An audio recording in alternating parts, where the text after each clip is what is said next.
नमस्कार साथियों, आपका सेवक, आपका मित्र, आपका भाई, आपका साथी हिमांशु कौशल, राष्ट्रीय प्रभारी मानवाधिकार न्यायिक सुरक्षा संघ, आपके साथ कुछ चंद बातें मानवाधिकारों के बारे में रखना चाहता हूँ। साथियों, अभी मैं एक गोष्ठी थी मानवाधिकार न्यायिक सुरक्षा संघ की और एक नई नियुक्ति भी करनी थी। तो उस सभा में कुछ सवाल ऐसे रखे गए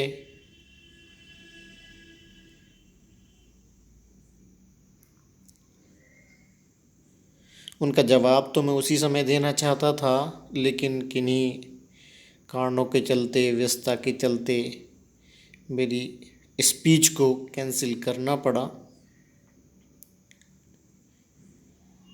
तो उसके आंसर मैं इस वीडियो के माध्यम से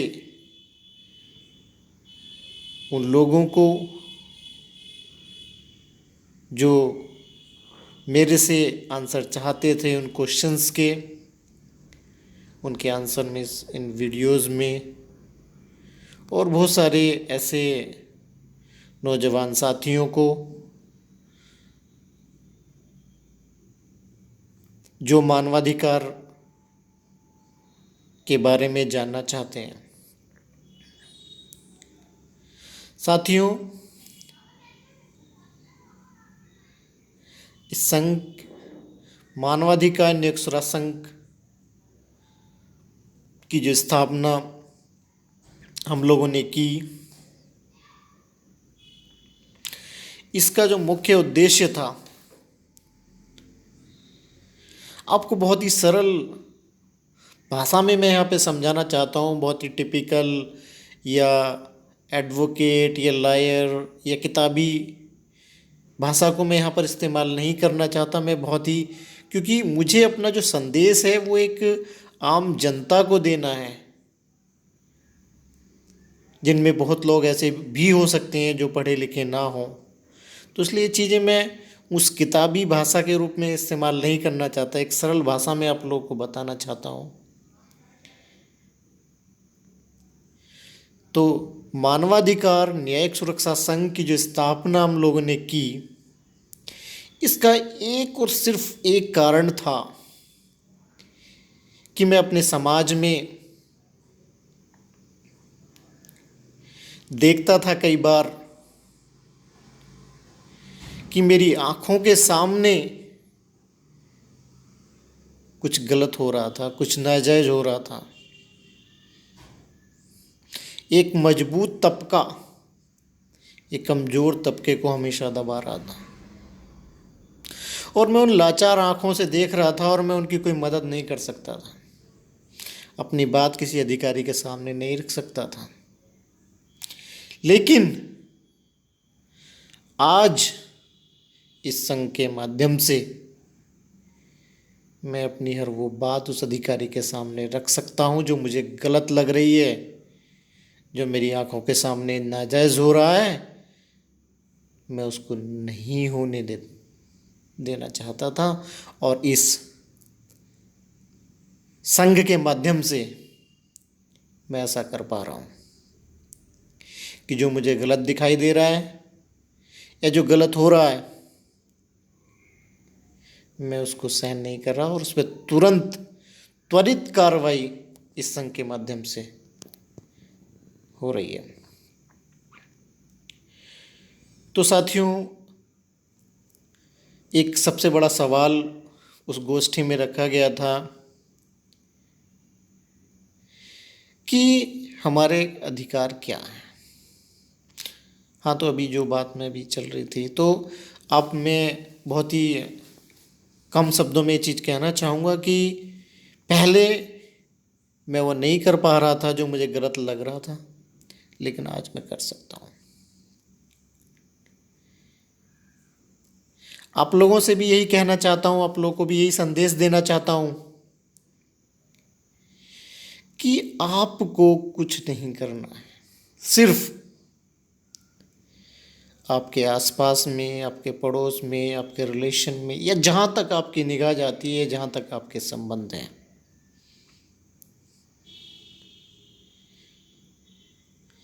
आपको जो भी नाजायज़ दिखाई दे रहा है, जो भी गलत दिखाई दे रहा है,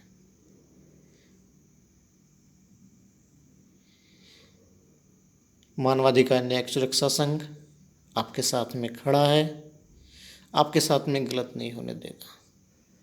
आप तुरंत इसकी सूचना हमें दें, आपको जहाँ भी गलत लग रहा है, गलत हो रहा है।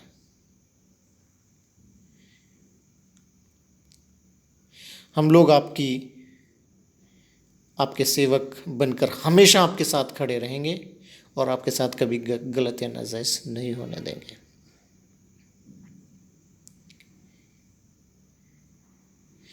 कई बार बात करते हैं हम कि हम लोग को मालूम नहीं होता कि हमारे अधिकार क्या हैं। तो सबसे बड़ा सवाल यही है कि हमें क्या करना है और क्या नहीं करना है। तो इस संघ के माध्यम से मैं यही कहना चाहता हूँ कि हमें अपने समाज में उन कुरीतियों को, उन गलत चीज़ों को, जिसमें कहीं ना कहीं मानवता को सताया जा रहा है, दबाया जा रहा है, वो नहीं होने देना है।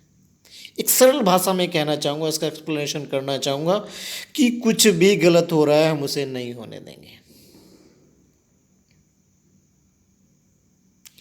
इसके लिए आप मुझसे डायरेक्टली संपर्क कर सकते हैं। वीडियो के अंत में मैं आपको अपना कॉन्टैक्ट नंबर सजेस्ट करूंगा।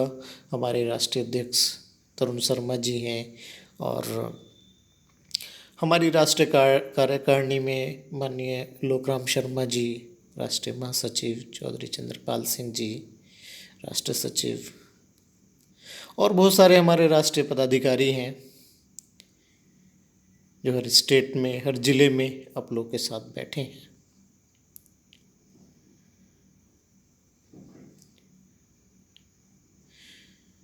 तो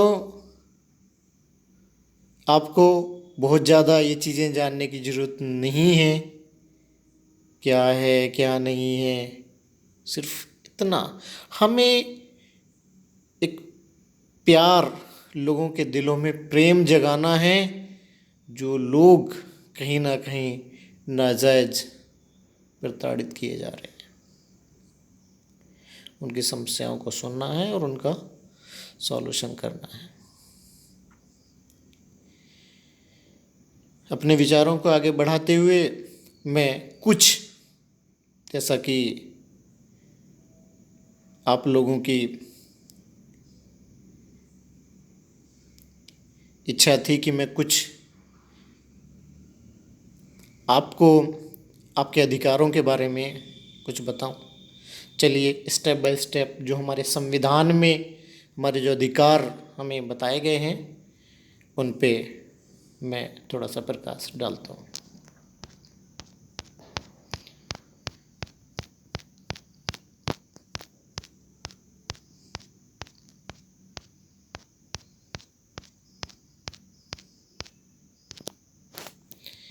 हाँ, भारत के नागरिकों के मौलिक अधिकार, जो हमारा संविधान है, मूल संविधान में 7 मौलिक अधिकार थे, लेकिन 44वें संविधान संशोधन के द्वारा संपत्ति का अधिकार को मौलिक अधिकार की सूची से हटाकर इसे संविधान के अनुच्छेद 301 के अंतर्गत कानूनी अधिकार के रूप में रखा गया है।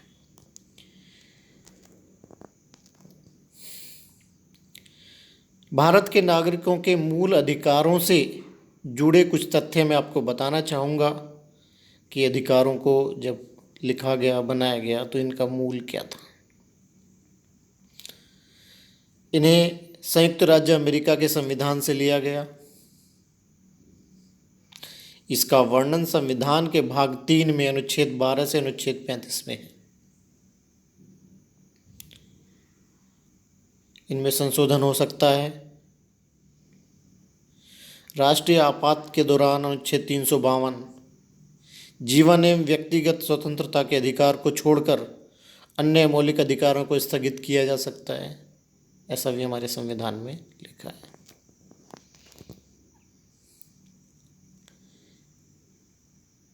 मूल संविधान में 7 मौलिक अधिकार थे, लेकिन 44वें संविधान संशोधन जो 1979 के द्वारा संपत्ति का अधिकार अनुच्छेद 31 अनुच्छेद 19F को मौलिक अधिकार की सूची से हटाकर इसे संविधान के अनुच्छेद 301 के अंतर्गत कानूनी अधिकार के रूप में रखा गया है। अब बात करते हैं जो 6 अधिकार आपके हैं। मुख्यतः भारतीय नागरिकों को निम्नलिखित जो 6 अधिकार हैं। नंबर 1, समता या समानता का अधिकार, जिसके संविधान के अनुच्छेद 14 से अनुच्छेद 18 में उल्लिखित किया गया है। समता या समानता का आप मतलब समझ सकते हैं कि सभी को समाज में बराबर का अधिकार, समान जीवन जीने का अधिकार, मतलब कोई भी किसी जाति बिरादरी किसी में कोई भेदभाव नहीं होना चाहिए। समानता का अधिकार, सबको एक जैसा अधिकार। स्वतंत्रता का अधिकार, कोई किसी को गुलाम नहीं रख सकता, गुलामी नहीं कर सकता। अनुच्छेद 19 से 22 में इसका उल्लिखित किया गया है। शोषण के विरुद्ध अधिकार, कहीं आपका शोषण किया जा रहा है, समाज में किसी का शोषण किया जा रहा है, शोषण के विरुद्ध हम आवाज़ उठा सकते हैं, उसके खिलाफ खड़े हो सकते हैं। अधिकार हमें संविधान के अनुच्छेद 23 से 24 में दिया गया। धार्मिक स्वतंत्रता का अधिकार, मतलब आप किसी के ऊपर कोई ऐसा दबाव नहीं बना सकते कि उसे ये धर्म मानना है, ये धर्म अपनाना है। अपनी मर्जी से हर एक व्यक्ति किस धर्म को मानता है, वो किसका अनुयायी है, ये अधिकार हमें अनुच्छेद 25 से 28 में बताया गया है। संस्कृति और शिक्षा संबंधी अधिकार, अपनी संस्कृति को बनाए रखना, उसको जीवित रखना। शिक्षा प्राप्त करने का अधिकार हमें अनुच्छेद 29 और 30 में बताया गया है। संवैधानिक अधिकार अनुच्छेद 32 में है। आइए 1 बाय 1 इन अनुच्छेद के बारे में जानते हैं, कौन से अनुच्छेद में क्या लिखा है। पहला अधिकार है समता या समानता का अधिकार। अनुच्छेद 14 में क्या लिखा है? विधि के समक्ष समता। इसका अर्थ यह है कि राज्य सही व्यक्तियों के लिए, प्रत्येक राज्य जो हमारे भारतवर्ष का राज्य है, प्रत्येक राज्य सही व्यक्तियों के लिए, इसमें सही नहीं, सभी व्यक्तियों के लिए एक समान कानून बनाएगा तथा उन पर समान ढंग से लागू करेगा। अनुच्छेद 15 में लिखा है धर्म, नस्ल, जाति, लिंग या जन्म स्थान के आधार पर भेदभाव का निषेध राज्य के द्वारा धर्म, मूल वंश, जाति, लिंग एवं जन्म स्थान के आधार पर नागरिकों के प्रति जीवन के किसी भी क्षेत्र में भेदभाव नहीं किया जाएगा। अनुच्छेद 16 में लोक नियोजन के विषय में अवसर की समता, राज्य के अधीन किसी पद पर नियोजन या नियुक्ति से संबंधित विषयों में सभी नागरिकों के लिए अवसर की समानता होगी। इसमें जो अपवाद है इसका अनुसूचित जाति, अनुसूचित जनजाति एवं पिछड़ा वर्ग में कुछ इसमें आरक्षण दिया गया है। अनुच्छेद 17 अस्पृश्यता का अंत, अस्पृश्यता के उन्मूलन के लिए इसे दंडनीय अपराध घोषित किया गया है।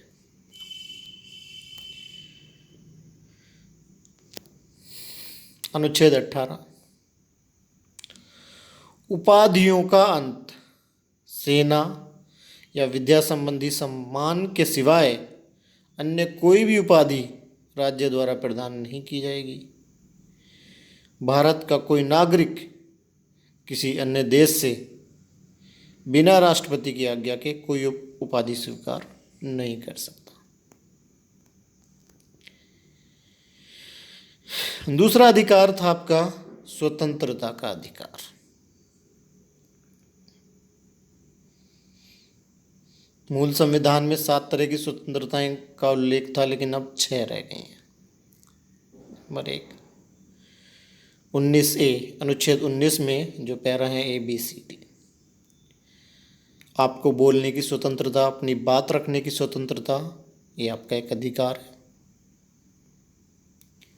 19B, शांतिपूर्वक बिना हथियारों के एकत्रित होने, सभा करने की स्वतंत्रता है। संघ बनाने की स्वतंत्रता है। देश के किसी भी क्षेत्र में आवागमन की स्वतंत्रता है, आप कहीं भी आ जा सकते हैं। देश के किसी भी क्षेत्र में निवास करने और बसने की स्वतंत्रता है। पहले जम्मू कश्मीर में नहीं थी, लेकिन अब वो भी हो गई है। संपत्ति रखने का अधिकार आपको है। कोई भी व्यापार एवं जीविका चलाने की स्वतंत्रता है।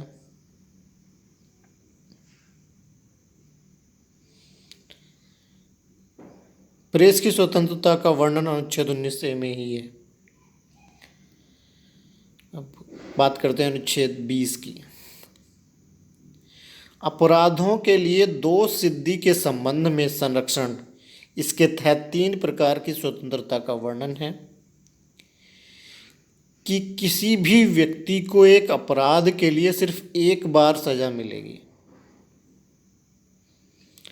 अपराध करने के समय जो कानून है, इसी के तहत सजा मिलेगी, न कि पहले और न बाद में बनने वाले कानून के तहत। किसी भी व्यक्ति को स्वयं के विरुद्ध न्यायालय में गवाही देने के लिए बाध्य नहीं किया जाएगा।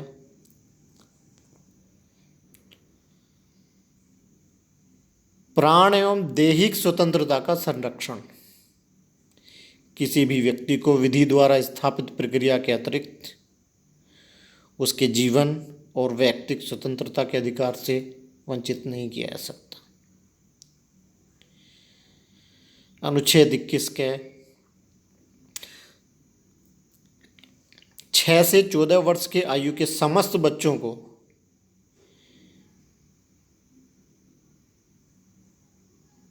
राज्य द्वारा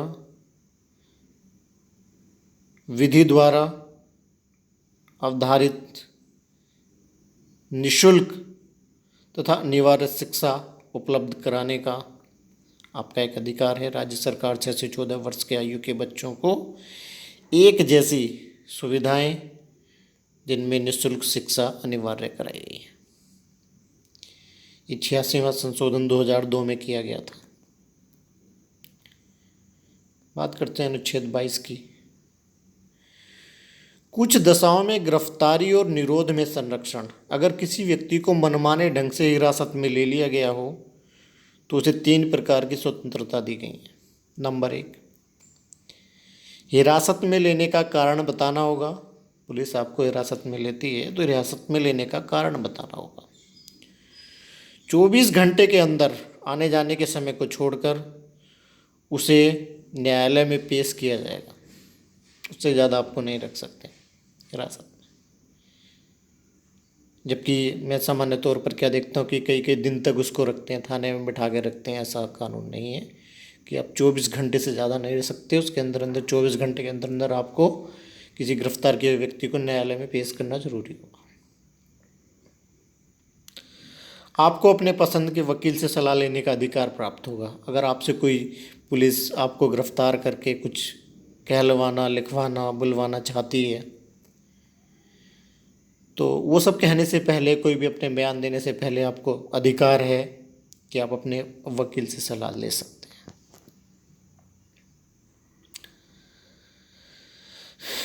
एक आपका निवारक निरोध कानून भारतीय संविधान के अनुच्छेद 22 के खंड 3, 4, 5 तथा 6 में तत्संबंधी प्रावधानों का उल्लेख है। निवारक निरोध कानून के अंतर्गत किसी व्यक्ति को अपराध करने से पूर्व गिरफ्तार किया जाता है। निवारक निरोध का उद्देश्य व्यक्ति को अपराध के लिए दंड देना नहीं, बल्कि उसे अपराध करने से रोकना है। वस्तुतः यह निवारक निरोध राज्य की सुरक्षा, लोक व्यवस्था बनाए रखने या भारत संबंधी कारणों से हो सकता है। जब किसी व्यक्ति निवारक निरोध की किसी विधि के अधीन गिरफ्तार किया जाता है, तब सरकार ऐसे व्यक्ति को केवल 3 महीने तक जेल में रख सकती है। अगर गिरफ्तार व्यक्ति को 3 महीने से अधिक समय के लिए जेल में रखना हो तो इसके लिए सलाहकार बोर्ड का प्रतिवेदन प्राप्त करना पड़ता है। इस प्रकार निरुद्ध व्यक्ति को यथाशीघ्र निरोध के आधार पर सूचित किया जाएगा, लेकिन जिन तथ्यों को निरस्त करना लोकहित के विरुद्ध समझा जाएगा उन्हें प्रकट करना आवश्यक है। निरुद्ध व्यक्ति को निरोध आदेश के विरुद्ध अभ्यावेदन करने के लिए शीघ्र अवसर दिया जाना चाहिए। निवारक निरोध से संबंधित अब तक बनाई गई विधियां। निवारक निरोध अधिनियम 1950। भारत की संसद ने 26 फरवरी 1950 को पहला निवारक निरोध अधिनियम पारित किया था। इसका उद्देश्य राष्ट्र विरोधी तत्वों को भारत की प्रतिरक्षा के प्रतिकूल कार्य से रोकना था। इसे 1 अप्रैल 1951 को समाप्त हो जाना था, किंतु समय समय पर इसका जीवन काल बढ़ाया जाता रहा। अंततः यह 21 दिसंबर 1971 को समाप्त हुआ। दूसरा, आंतरिक सुरक्षा व्यवस्था अधिनियम 1971 से 44वें संवैधानिक संशोधन जो 1979 इसके प्रतिकूल था, तो इसका कारण अप्रैल 1979 में समाप्त हो गया। विदेशी मुद्रा संरक्षण व तस्करी निरोध अधिनियम 1974। इसमें पहले तस्करों के लिए नज़रबंदी की अवधि 1 वर्ष थी। इसे 13 जुलाई 1984 को एक अध्यादेश द्वारा बढ़ाकर 2 वर्ष कर दिया गया। राष्ट्रीय सुरक्षा कानून 1919 जम्मू कश्मीर के अतिरिक्त अन्य सभी राज्यों में लागू किया था, लेकिन अब यह जम्मू कश्मीर में भी लागू होगा। आतंकवादी एवं विध्वंसकारी गतिविधियां निरोधक कानून टाडा। निवारक निरोध व्यवस्था के अंतर्गत अब तक जो कानून बने उनमें सबसे अधिक प्रभावशाली और सर्वाधिक कठोर कानून था। 23 मई 1995 को इसे भी समाप्त कर दिया गया। पोटा, इसे 25 अक्टूबर 2001 को लागू किया गया। पोटा टाडा का ही एक रूप है। इसके अंतर्गत कुल 23 आतंकवादी गुटों को प्रतिबंधित किया गया है। आतंकवादी और आतंकवादियों से संबंधित सूचना को छिपाने वालों को भी दंडित करने का प्रावधान किया गया है। पुलिस शक के आधार पर किसी को भी गिरफ्तार कर सकती है, किंतु बिना आरोप पत्र 3 महीने से अधिक हिरासत में नहीं रख सकती। पोटा के तहत गिरफ्तार व्यक्ति हाई कोर्ट या सुप्रीम कोर्ट में अपील कर सकता है, लेकिन ये अपील गिरफ्तारी के 3 महीने बाद ही हो सकती है। 21 सितंबर 2004 को इसे अध्यादेश द्वारा समाप्त कर दिया गया। तीसरा आपका अधिकार है शोषण के विरुद्ध अधिकार। अनुच्छेद 23 कहता है कि मानव के दुर्व्यवहार, बलात्कार, श्रम का प्रतिषेध, इसके द्वारा व्यक्ति की खरीद, बिक्री, बेगारी तथा इस प्रकार का अन्य जबरदस्ती लिया हुआ श्रम निषिद्ध ठहराया गया है, जिसका उल्लंघन विधि के अनुसार दंडनीय अपराध है। लेकिन हाँ, जरूरत पड़ने पर राष्ट्र सेवा करने के लिए आपको बाध्य किया जा सकता है। अनुच्छेद 24 में लिखा है बालकों के नियोजन का प्रतिषेध। 14 वर्ष से कम आयु वाले बच्चे किसी कारखाने या अन्य किसी भी जोखिम भरे कामों पर नियुक्त नहीं किए जा सकते। चौथा आपका अधिकार है धार्मिक स्वतंत्रता का। यह अनुच्छेद 25 में बताया गया है कि अंतःकरण की और धर्म को अबाध रूप से मानने, आचरण और प्रचार करने की स्वतंत्रता। कोई भी व्यक्ति किसी भी धर्म को मान सकता है और उसका प्रचार प्रसार कर सकता है। अनुच्छेद 26 में कहा गया है कि धार्मिक कार्यों के प्रबंध की स्वतंत्रता, व्यक्ति को अपने धर्म के लिए संस्थाओं की स्थापना व पोषण करना, विधि सम्मत संपत्ति के अर्जन, स्वामित्व व प्रशासन का अधिकार है। अनुच्छेद 27 में कहा गया कि राज्य किसी व्यक्ति को ऐसा कर देने के लिए बाध्य नहीं कर सकता जिसकी आय किसी विशेष धर्म अथवा धार्मिक संप्रदाय की उन्नति या पोषण में व्यय करने के लिए विशेष रूप से निश्चित कर दी गई है। अनुच्छेद 28,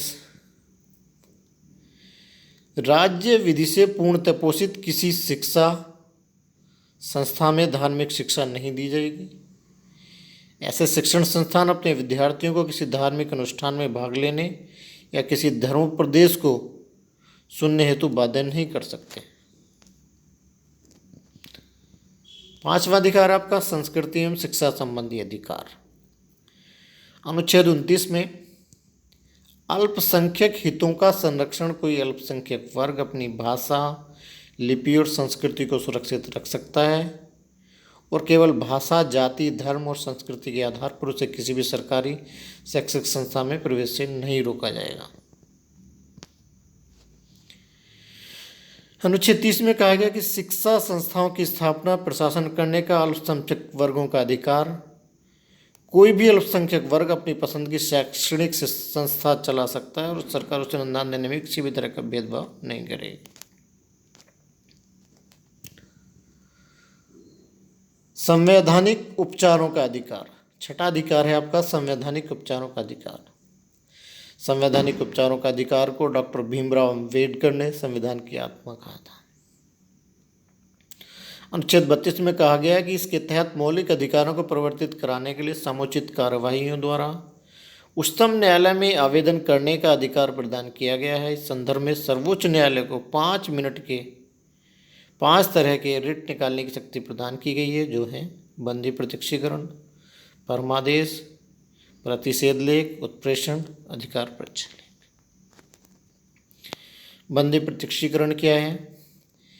यह उस व्यक्ति की प्रार्थना पर जारी किया जाता है जो समझता है कि उसे अवैध रूप से बंदी बनाया गया है। इसके द्वारा न्यायालय बंदीकरण करने वाले अधिकारी को आदेश देता है कि वह बंदी बनाए गए व्यक्ति को निश्चित स्थान और निश्चित समय के अंदर उपस्थित करे, जिसे न्यायालय बंदी बनाए जाने के कारणों पर विचार कर सके। परमादेश। परमादेश का लेख उस समय जारी किया जाता है जब कोई पदाधिकारी अपने सार्वजनिक कर्तव्य का निर्वहन नहीं करता है। इस प्रकार के आज्ञा पत्र के आधार पर पदाधिकारी को उसके कर्तव्य का पालन करने का आदेश जारी किया जाता है। प्रतिषेध लेख। ये आज्ञा पत्र सर्वोच्च न्यायालय तथा उच्च न्यायालय द्वारा निम्न न्यायालयों, अर्धन्यायिक न्यायाधिकरणों को जारी करते हुए आदेश दिया जाता है। इस मामले में अपने यहाँ कार्रवाई न करें क्योंकि यह मामला उनके अधिकार क्षेत्र से बाहर है। उत्प्रेषण। इसके द्वारा अधीनस्थ न्यायालयों को यह निर्देश दिया जाता है कि वे अपने पास लंबित मुकदमों के द्वारा निर्णय के लिए उसे वरिष्ठ न्यायालय को भेजें। अधिकार परीक्षा लेख। जब कोई व्यक्ति ऐसे पदाधिकारी के रूप में कार्य करने लगता है जिसके रूप में कार्य करने का उसे वैधानिक रूप से अधिकार नहीं है, न्यायालय अधिकार परीक्षा के आदेश द्वारा उस व्यक्ति से पूछता है कि वह किस अधिकार से यह कार्य कर रहा है, और जब तक वह इसका संतोषजनक उत्तर नहीं देता वह कार्य नहीं कर सकता।